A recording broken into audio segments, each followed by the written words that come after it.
Hello मेरो साथीहरू, टक्कै अहिले चाहिँ भने म तपाईँहरू नयाँ भिडियो लिएर आएको छु होइन। टक्कै के हो भन्दा चाहिँ अब आज चाहिँ गाडीमा एक्जस्ट फिटिङ गर्न गइरहेको छ। हेर्नु सक्नुहुन्छ होला, बोडोला कम्पनीको एकदम दामी भन्दा पनि दामी कम्पनी हो यो चाहिँ।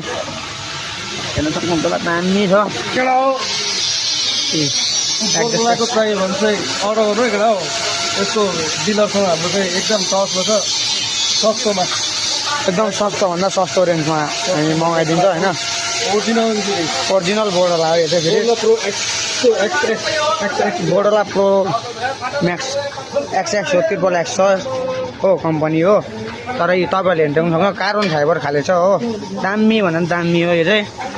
आयो फिटिङ गर्नु गइरहेछ, भर्खर नै आएको। अघि दिउँसो अर्डर गरेको थियो हामीले, भर्खर नै आएको एक्जस्ट। अब फिटिङ गर्नु गइरहेको छ। यहाँ फिटिङ गर्ने मान्छे पनि स्पेसल भेटिरहेको छ हामीले हो। टक्कै अब के कसो हुन्छ देखाउँ।